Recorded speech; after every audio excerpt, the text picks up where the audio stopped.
भगवान शिव की कथा श्रवण करने का जो सौभाग्य मिला है, ये समझें कि भगवान शिव ने स्वयं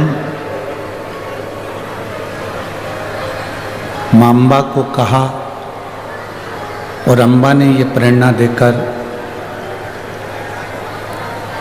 सांसद श्रीमती नवनीत जी राणा और विधायक महोदय श्री रवि जी राणा को प्रेरणा दी, जिसके फलस्वरूप ये पवित्र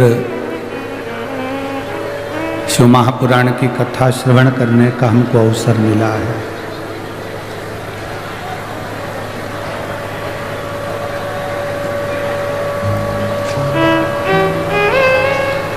जो शिव तत्व को प्राप्त करने वाला होता है, जो भगवान शंकर की अविरल भक्ति को अपने भीतर उतारने वाला होता है,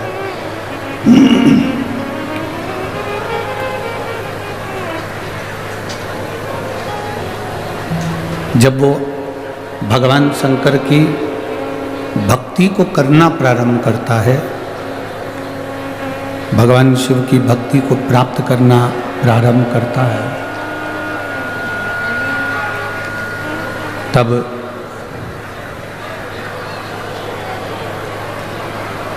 उसके जीवन में बहुत संघर्ष आता है, बहुत कष्ट भी आता है, पर शिव की भक्ति करते करते करते करते करते करते भगवान की अविरल भक्ति को धारण करते करते करते वो प्रभु चरणारविंद को प्राप्त कर ही लेता है।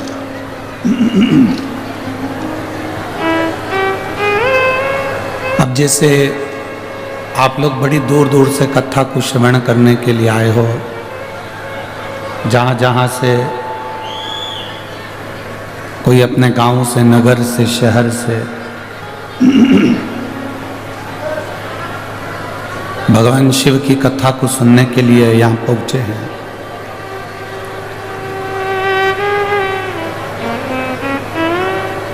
जितने कदम चलकर हम भगवान शिव की कथा तक पहुँच रहे हैं,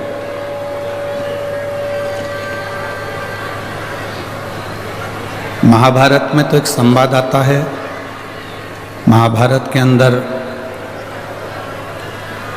पांडवों ने जब यज्ञ करा और पांडवों ने उस यज्ञ में घंटा लगाया,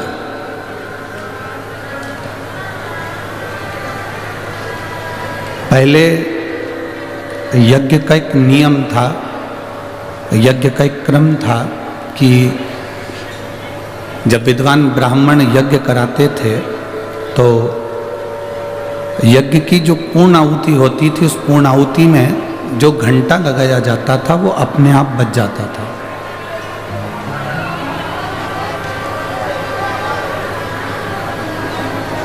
वो घंटा अपने आप पूर्ण आहुति में बज जाता था, उसको बजाया नहीं जाता था, कोई उसको बजाता नहीं था, वो घंटा अपने आप बज जाता था। बस ब्राह्मणों ने पूर्णाहुति करी और वो घंटा बजा।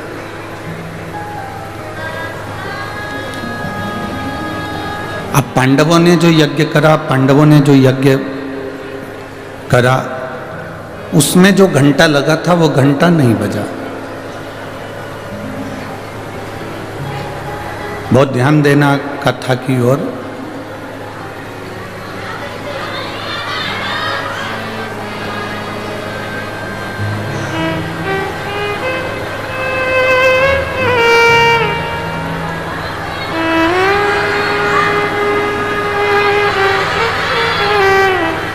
यज्ञ का जो घंटा बंधा हुआ था वो बजा नहीं। अब युधिष्ठिर के मन में एक प्रश्न उठ गया,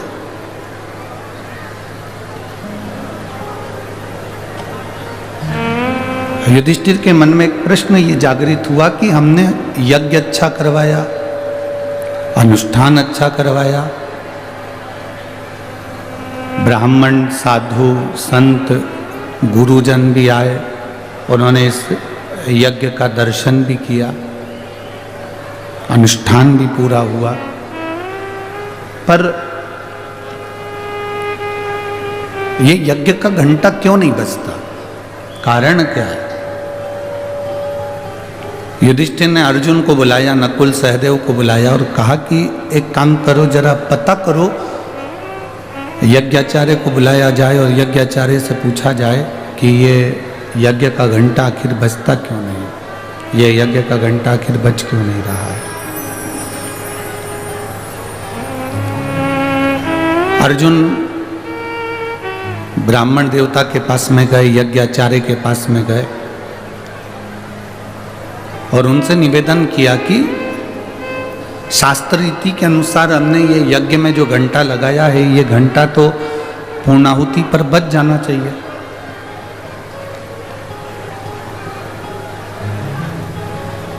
अगर यज्ञ की पूर्णाहुति होती है तो ये घंटा बजना चाहिए।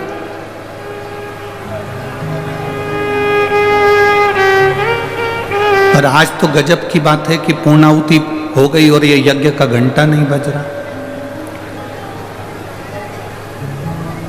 यज्ञाचार्य ने कहा, महाराज जी, हमने तो जो यज्ञ करवाया वो बहुत अच्छा करवाया, हमारी तरफ से जो यज्ञ हुआ है वो यज्ञ में कोई कमी नहीं,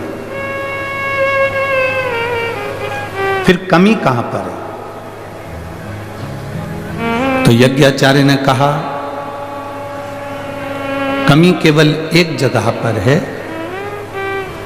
यज्ञ पूर्णाहुति की आपने जो भंडारा प्रसादी रखी है, भोजन जो रखा है, और आपने कह दिया कि भंडारा है, भंडारा है, भंडारा है, भंडारा है, और पूरे नगर में आपने निमंत्रण दे दिया कि भंडारा है, अलाउंस फिरवा दिया, गाड़ी फिरवा दी, सबको निमंत्रण करवा दिया कि भंडारा है।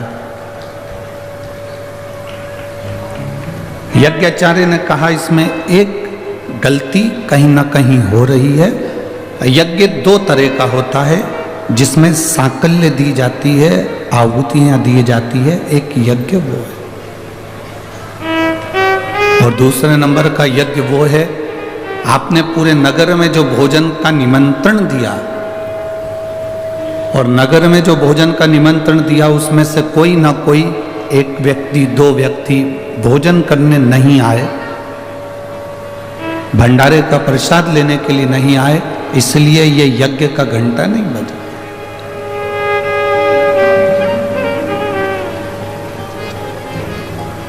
मेरी माताएं यहाँ पर बैठी हैं, मेरी जीजियां बैठी हैं, मेरे भाई, मेरे जीजा लोग बैठे हैं। आपके स्मरण में होगा, जो बुजुर्ग माताएं हैं वो जानती हैं, हम कोई उद्यापन करते हैं,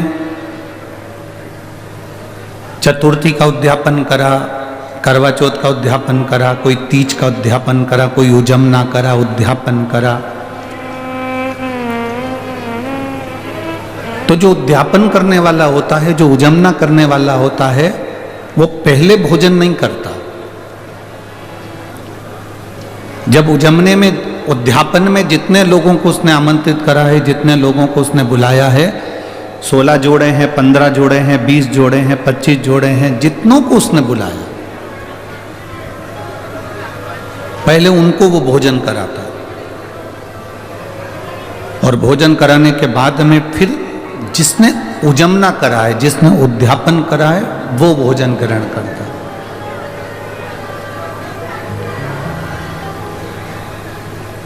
अब यज्ञाचार्य जी ने कहा कि आपने जो घंटा बांधा है वो घंटा तो बज जाता, पर कोई ना कोई भूखा जरूर है, कोई ना कोई भूखा रह गया।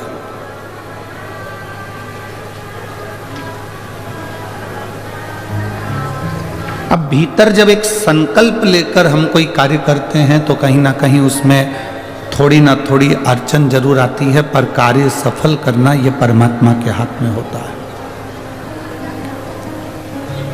युधिष्ठिर ने अर्जुन से कहा, जरा पता करो कि अपने नगर में कौन भूखा है। भंडारे का भोजन करने के लिए कौन नहीं आया, जरा मालूम करा जाए कि कौन रह गया। पता करो जरा कौन भूखा रह गया। अर्जुन, नकुल, सहदेव, भीम सब गए। सब पता लगा रहे हैं कि भूखा कौन रह गया। एक कुटिया में एक बाबा जी रह रहे थे।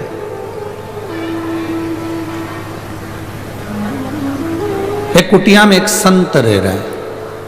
पूछा, अर्जुन ने जाकर निवेदन करा, बाबा आपने भोजन किया? बाबा कहते हैं नहीं। इतना बड़ा यज्ञ युधिष्ठिर ने करवाया और आपने भंडारा का भोजन नहीं करा? नहीं। क्यों? आप भोजन क्यों नहीं करते? आप भोजन करने क्यों नहीं जाते? संत ने कहा, देखो महाराज, हम भोजन करने इसलिए नहीं जाते क्योंकि हमारा पुण्य सारा की सारा युधिष्ठिर के पास चला जाएगा। हम चाहते हैं कि युधिष्ठिर अपना पुण्य हमको दे।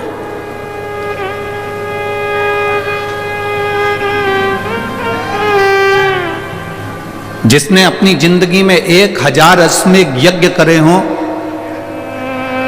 हम उसके घर में भोजन कर सकते हैं। जिसने अपनी जिंदगी में 1000 अश्वमेध यज्ञ का हमें फल दे दिया हो, हम उसके घर में भोजन कर सकते हैं। हमें भोजन की दक्षिणा नहीं चाहिए, परंतु हमको 1000 अश्वमेध यज्ञ का फल चाहिए।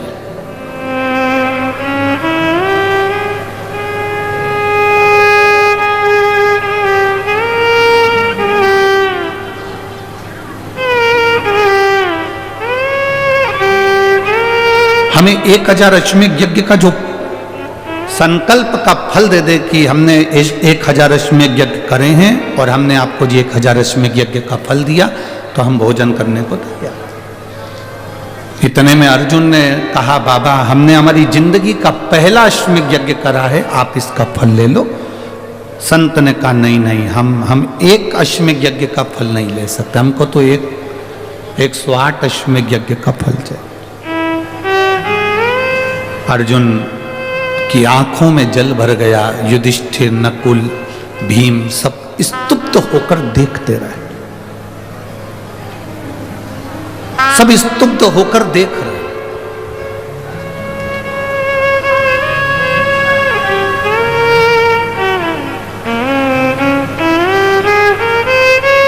अर्जुन वापिस रथ लेकर युधिष्ठिर के पास में गए तो युधिष्ठिर ने कहा कि हमारे पास में 108 अश्वमेध यज्ञ का पुण्य नहीं है। हमारे पास में 108 अश्वमेध यज्ञ का पुण्य नहीं है, नहीं तो हम उस संत को दे देते और अपने घर में भोजन करा देते। अब करें तो करें क्या? द्रौपदी के कानों में शब्द गया,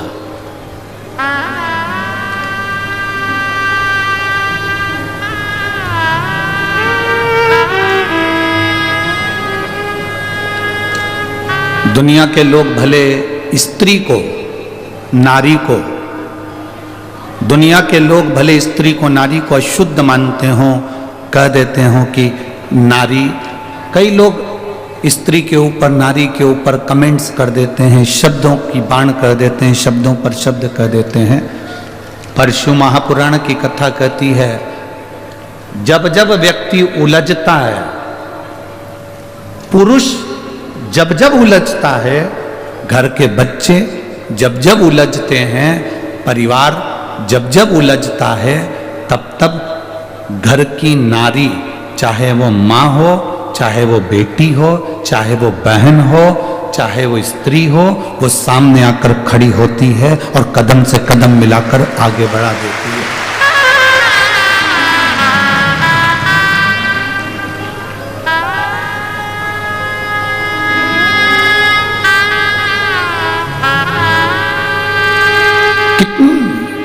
जरा विचार करिएगा, एक पति पत्नी को गालियां देता है, एक पति पत्नी को थप्पड़ मार देता है। मदिरा के नशे में जब पति होता है तो पत्नी पर कहीं जूता फेंक कर मार देता है, कहीं बेल्ट से मार देता है, कहीं बर्तन से मार देता है, कहीं अपशब्द कह देता है।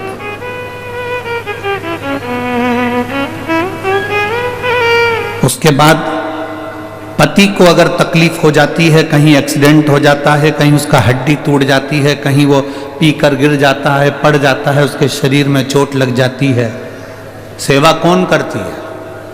जम के तो बोलो जरा। पड़ोसन आती है क्या सेवा करने के लिए? कोई रिश्तेदार आता है क्या सेवा करने के लिए? जो दिन रात का ज्ञान देता है वो तुमको सेवा करने के लिए आएगा क्या? नहीं। जितनी सेवा कोई नहीं करेगा, उतनी सेवा जिस पत्नी को उसने थप्पड़ मारा है, जिस पत्नी को उसने अपशब्द कहा है, जिस पत्नी को उसने ताने दिए हैं, वो नारी उसकी सेवा में लगी रहती है, भले वो कैसा भी कुछ भी। एक स्त्री का जीवन कोई साधारण जीवन है?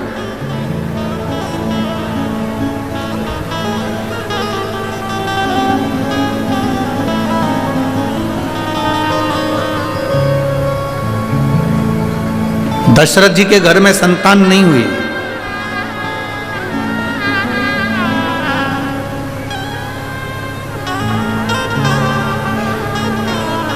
गुरु बाबा को बुलाया गया। गुरु बाबा से कहा कि बाबा वशिष्ठ को बुलाकर, गुरु बाबा को बुलाकर कहा गया कि मेरे घर में औलाद नहीं। बाबा ने कहा कोई शिव का भक्त आए और पुत्र कामेष्ठी यज्ञ करवाए। कोई शिव का भक्त आए और पुत्र कामेष्ठी यज्ञ करवाए तो तुम्हारे घर में औलाद होने में देरी नहीं लगेगी। मेरी 3 धर्म पत्नियां, कौशल्या, केकई, सुमित्रा,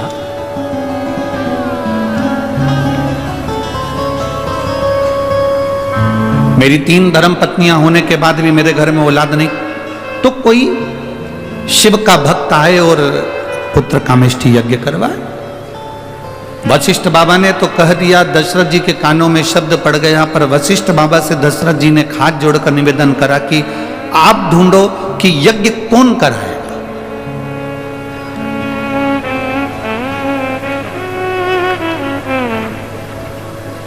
यज्ञ कराएगा तो कराएगा कौन?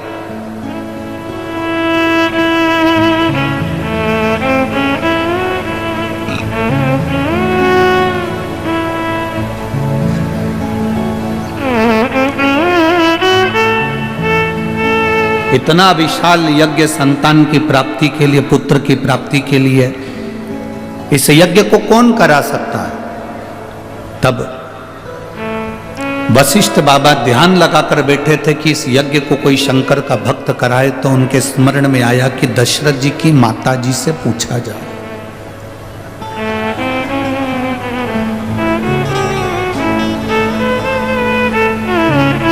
इंदुमती जी से पूछा गया।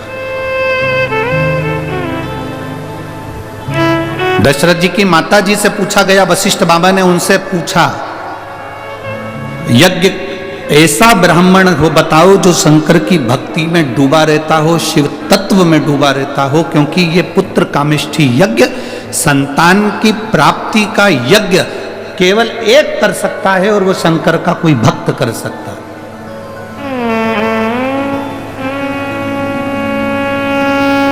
वशिष्ठ बाबा ने दशरथ जी की माता जी से कहा कि शिव भक्त कौन मिल सकता है?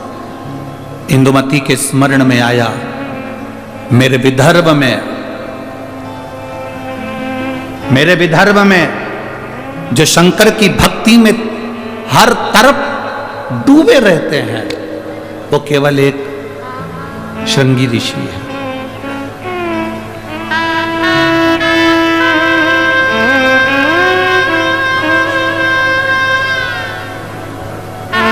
स्कंद पुराण के कभी स्मरण में विदर्भ को पढ़ना।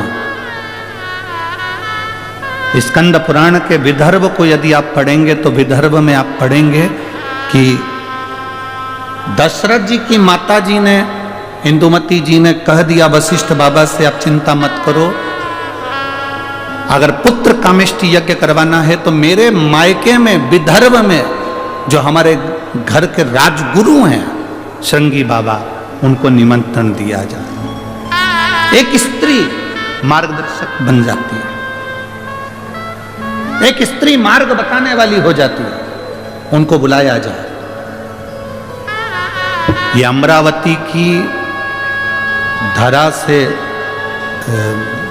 स्कंद पुराण कहती है, विदर्भ का वर्णन करते हुए कहती है, अमरावती से चांदूर बाजार की ओर जब हम जाते हैं तो वहाँ वन पर्व में वन क्षेत्र के अंतर्गत श्रृंगी बाबा का एक स्थान है जिसको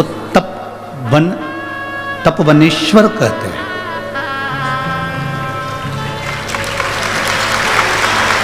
जिसको तपवनेश्वर कहते हैं। आप लोग गए हैं?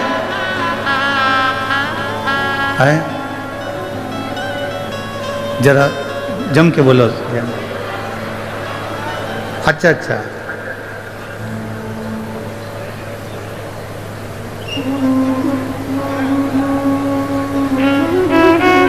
हमारे विधायक जी और सांसद जी कह रहे हैं क्षेत्र के अंतर्गत ही है तपवनेश्वर। आप लोगों में से कितने लोग गए? बहुत बहुत धन्यवाद, आपके चरणों को नमन जो आप तपवनेश्वर का दर्शन करें, जहां स्वयं संत साधु तपस्वी साधक उपासक तप करते हैं।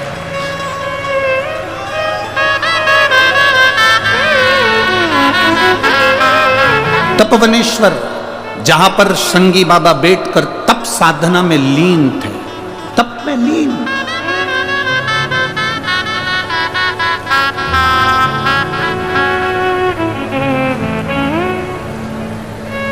और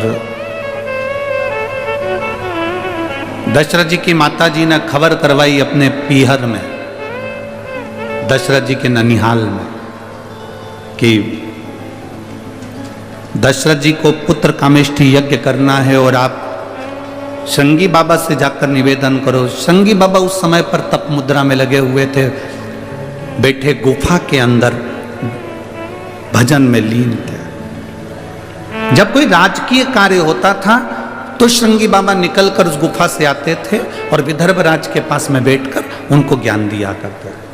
संत साधु गुरुजन का एक काम है, जब राज सिंहासन को तुम्हारी जरूरत पड़ती है तब राज सिंहासन पर जाकर आप अपने ज्ञान को, अपने उद्बोधन को, अपनी समझ को जरूर देना चाहिए। पर जब राज सत्ता को अपनी जरूरत नहीं है, उस समय पर बैठकर केवल भगवान शंकर का भजन करो, राम का भजन करो, कृष्ण का भजन करो, शिव का भजन करो। फिर राज सत्ता की ओर जाना उत्तमता नहीं है।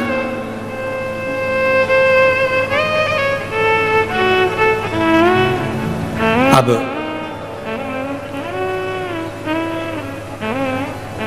खबर कराई इंदुमती जी ने और खबर पहुंची विदर्भ राज के पास में। सुंदर कौंडन्यपुर में खबर जाती है और वहां पर खबर मिलते ही विदर्भ राज ने जाकर निवेदन करा श्रृंगी बाबा से, मेरी बहन का बेटा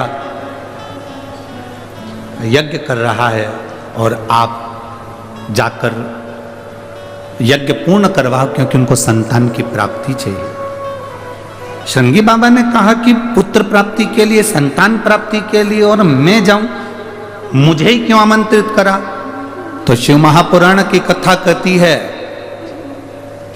कोई शंकर का भजन करने वाला, कोई शंकर की आराधना करने वाला, कोई शंकर की उपासना करने वाला, कोई शंकर के ऊपर एक लोटा जल चढ़ाने वाले का दर्शन मात्र भी अगर हो जाता है तो जो कामना हम करते हैं वो कामना हमारी पूर्ण हो जाती है। ये शिव तत्व की कथा है, ये शिव महापुराण की कथा वर्णन कर रही है। आप इतनी सारी संख्या में आए हो, लाखों की भीड़ में आप लोग लाखों की संख्या में यहां भक्त पहुंचे हैं। पंडाल को कल भी रात्रि को बहुत बढ़ाया, उसके बाद भी आप लोग पंडाल में समा नहीं सकते।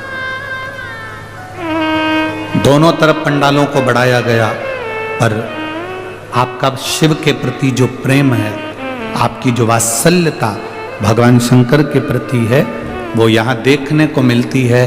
इतनी दूर से बस तो कहाँ खड़ी है, 3-3 किलोमीटर दूर बस छोड़ देती है, आप पैदल पैदल पैदल पैदल चलते चलते यहाँ तक पहुँचते हो। 3 किलोमीटर 4 किलोमीटर पैदल पैदल चलकर आप यहाँ पहुँचते हो। हम तो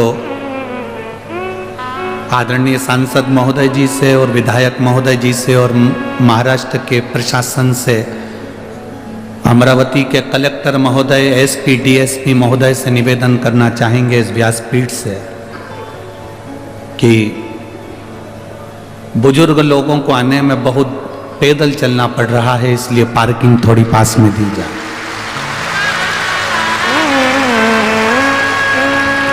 यदि पार्किंग अगर आप पास में नहीं दे सकते तो मैं विदर्भ की इस अमरावती नगर के सब नवयुवक बेटों को और बेटियों को निवेदन करना चाहूँगा, आपकी स्कूटी, आपकी मोटरसाइकिल पे बुजुर्गों को लाकर कथा के पंडाल तक छोड़िए।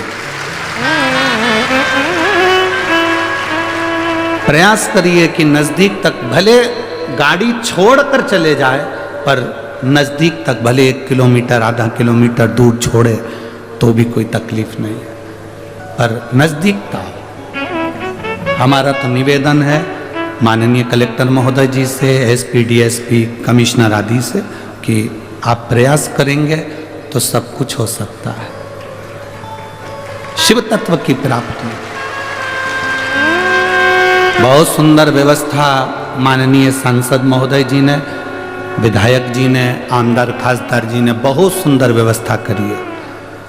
खूब भोजन भंडारा भी चल रहा है, जगह जगह पीने के पानी की व्यवस्था, शौचालय की व्यवस्था, रुकने की व्यवस्था,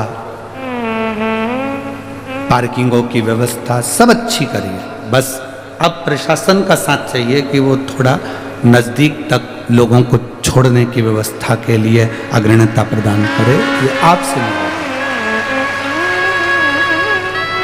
शिव कथा कह रही है, भगवान शंकर का संवाद कह रहा है, शिव महापुराण की कथा कह रही है, शिव तत्व कह रहा है।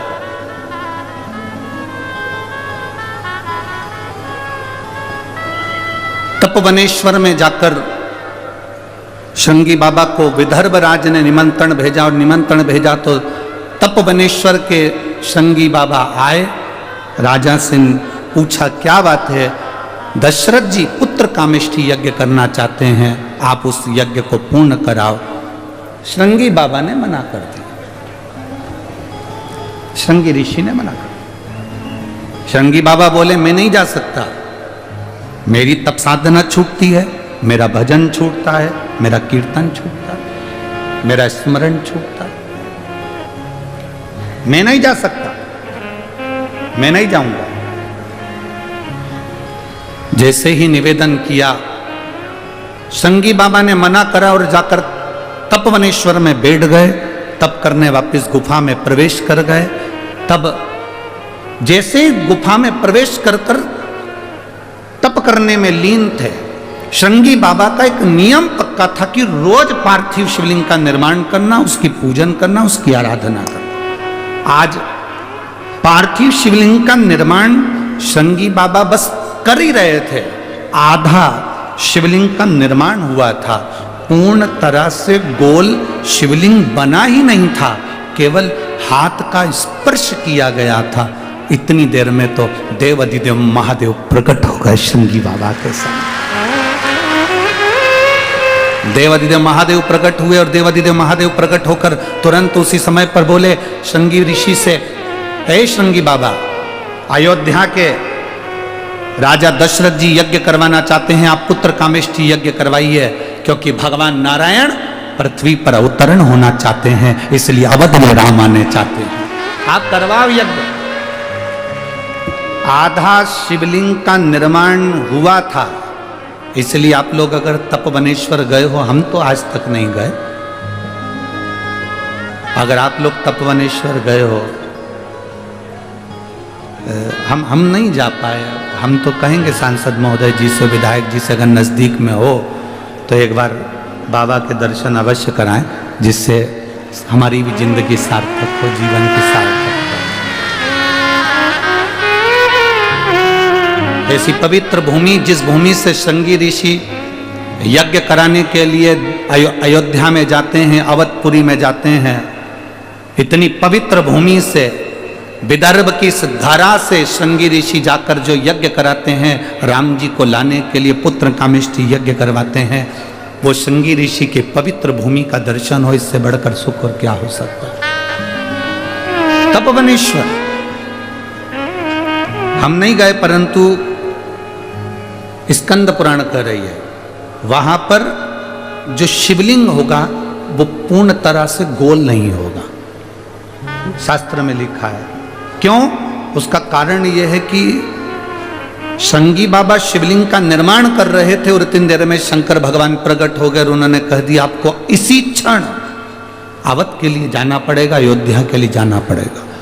तो वो दोनों हाथ लगा हुआ शिवलिंग का भाग छोड़कर, अर्थात तिकोना भाग कह सकते हैं, त्रिकोणी ऐसा भाग छोड़कर पूर्ण तरह से शिवलिंग नहीं बना पाए, और त्रिकोणी भाग छोड़कर श्रृंगी बाबा विदर्भ राज से आज्ञा लेकर, उनको कहकर, उनको निवेदन कर कर कि अब मैं आपकी बहन के घर जा रहा हूँ यज्ञ कराने के लिए, और अवधपुरी में पहुँचे और उन्होंने यज्ञ करवाना प्रारंभ करा।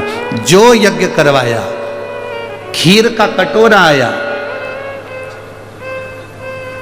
उस खीर के पात्रों को श्रृंगी बाबा ने वशिष्ठ बाबा से कहकर दशरथ जी को दिलवाया। तो दशरथ जी महाराज के मन में एक भाव उत्पन्न